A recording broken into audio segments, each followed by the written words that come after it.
I read these two books when I was only in the fifth grade, and they've haunted me ever since. I previously shared this case, but I want to share it again. In January 1992, a crime occurred in Madison, Indiana that was so brutal, it not only captured all of Indiana's attention, but also international headlines. It wasn't just the nature of the act, it was the ages of the people involved. The victim was Shanda Sharer, and she was just 12 years old. The perpetrators, four teenage girls, ages 15 to 17. I was only a few years younger than Shanda, and this was the first true crime case that I read about. I remember being so scared of those older girls and so sad for Shanda.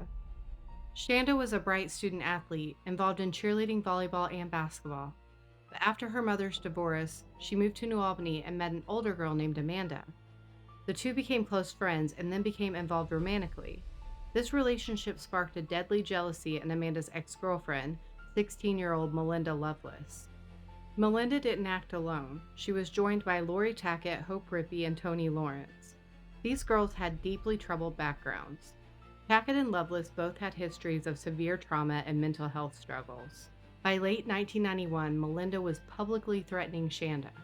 Shanda's parents were so concerned they transferred her to a private Catholic school to keep her safe. But on January 11, 1992, the four girls lured Shanda from her home. Rippey and Lawrence asked Shanda to come with them to see Amanda, who was waiting for her at the Witch's Castle, a ruined stone house located on an isolated hill overlooking the Ohio River. But it was all a lie. What followed was a night of unimaginable cruelty. They drove Shanda to an abandoned building near a logging road. There, Lovelace and Tackett began a physical assault. When Lovelace's weapon proved ineffective, Rippey helped hold Shanda down. They eventually moved Shanda to the trunk of the car, believing she was deceased, but she wasn't. They eventually drove Shanda to a remote field on Lemon Road. Once there, they used gasoline they had in a soda bottle. While Toni Lawrence stayed in the car, Tackett and Rippey carried Shanda to the field. Despite knowing that Shanda was still alive, they set her on fire. They even returned a few minutes later to ensure she would not survive. Real teenage monsters that premeditated a crime so terrible that it didn't seem real. The coldness of these teenage girls was perhaps the most shocking part. At 9:30 the next morning, they went to McDonald's for breakfast, reportedly joking about the crime. Later that day, Tackett showed Amanda the blood in the car's trunk to prove what they had done. All four girls were charged as adults. To avoid the death penalty, they accepted plea bargains.